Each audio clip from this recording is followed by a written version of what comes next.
Welcome to The Click. Today we will discuss decimal numbers and operations with them, but only addition and subtraction, as the learning targets of today's lesson are learning decimal numbers, learning the philosophy behind them, and learning addition and subtraction with decimal numbers. So today we've got a new thing, so please bear with me.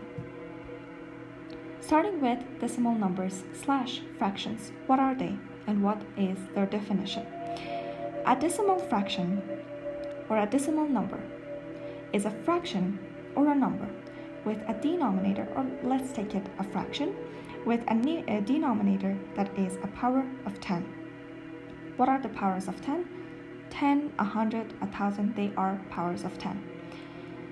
And it can also be written by dividing the numerator by the denominator, only if the denominator is a power of 10, right? And a decimal number has two parts.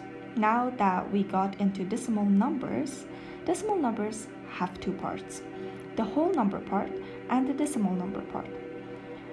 The whole number part will be written on the left side, and the decimal number part will be written on the right side.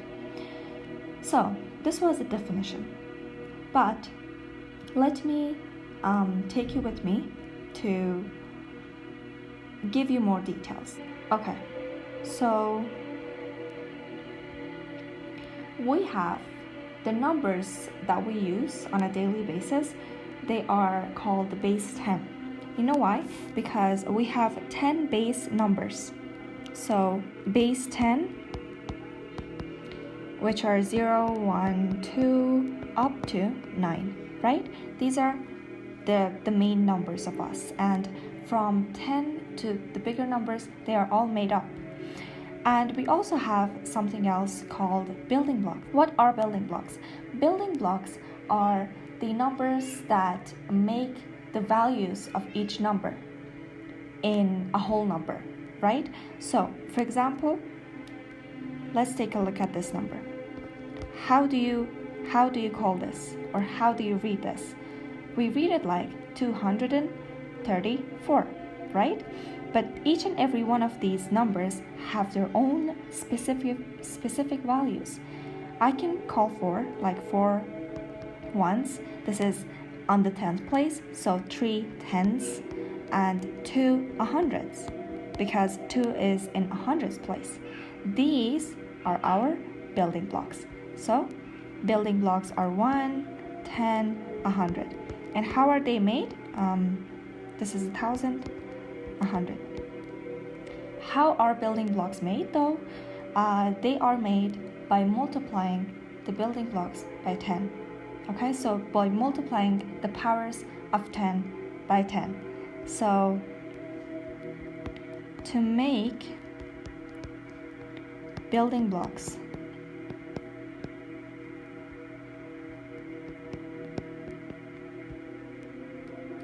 bigger, right?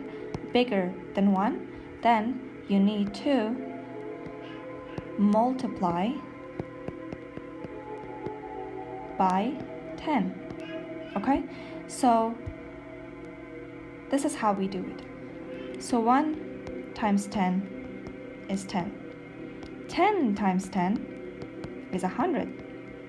100 times 10 is 1,000. And these are the building blocks. Okay, so now that we know we have bigger building blocks than 1, but do we have smaller building blocks than 1? Yes, we do, and they are called fractions. How can we make them? So let me take you up on this. To make building blocks smaller than 1 this time, we divide by 10. So we basically divide the number by a power of 10. Okay, so for example, 1 divided by 10, 1 divided by 100, 1 divided by 1,000. These are all named building blocks smaller than 1. Okay, so now we have the building blocks overall. Let me explain this concept overall for you. Okay, so our building blocks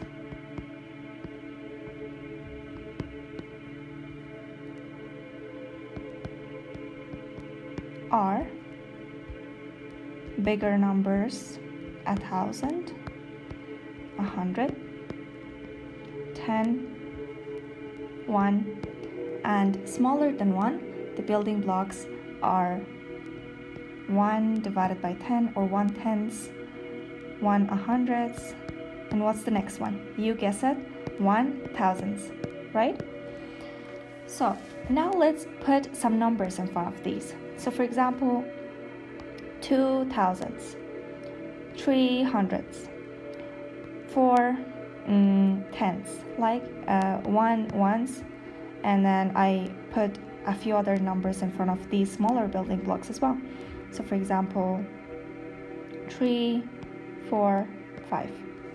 Okay, so right now, can I write this number as this?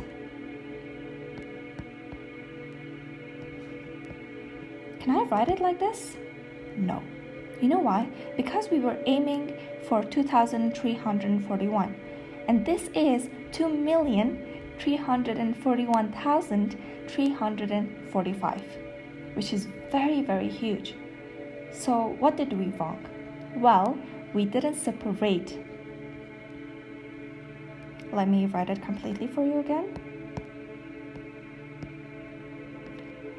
What did we do wrong? We didn't separate the bigger building blocks than 1 and the building blocks smaller than 1. So how can we do that? By a decimal point, by adding a decimal point.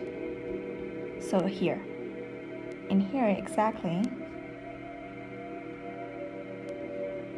I will add a decimal point, right? So in here, and this is called decimal point. Me, when reading this, I will do it like this, like 2,341.341. Okay, so the point is read like point, and 341, I cannot read it like 341 because the decimal part is read with the original names of each number. So 2,341, 341. So we don't name the position or the value of the decimal numbers. And this is how decimal numbers are built. Okay, so yeah, this was the philosophy behind this part. And also we have a note. Adding zeros to the right of a decimal does not change its value. What does this mean? So for example, I have 2.3 and 2.30. These two are equal to each other because 0 does not make any change if it comes on the right side. Okay, now let's do a few examples. 1/10 equals 0.1 and 2/100 equals 0.02. And how are they equal this? Well, we will read that part in the next lessons. This was the first part, definition and the philosophy behind it. Now let's go on operations on decimal numbers. Today, we will only read addition and subtraction for you to not get overwhelmed. So, how can we add and subtract decimal numbers? To do this, we write them in a column so that the decimal points are aligned. Then we perform the operation as usual and place the decimal point in the correct position in the result. How can we do this? Well, let me explain this completely with a few examples. 2 examples actually. So we have 3.4, and I actually place the another decimal point exactly right at the bottom of this decimal point for them to be on top of each other, okay? And then I write the numbers 5, 8. Add them, so we have the plus symbol, 4, 5, 4 plus 5, 9 point, or the decimal point. 3 plus 8 is 11. So 11.9 is our answer. Now let's go for this one. Subtract 13.24 and 8.5. So we have 13.24 and 8.5. Okay, so we need to write it exactly in a way that the decimal points will be aligned and on top of each other. And the blank parts, don't worry about them. You can just put zeros in the blank parts.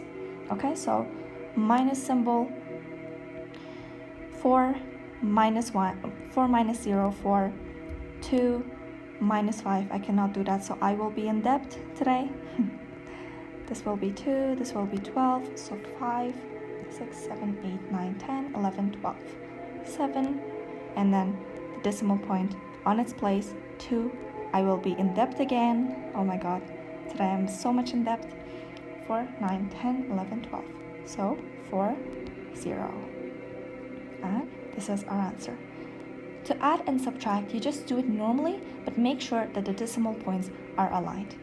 And this was today's lesson. We will cover these in the next lesson.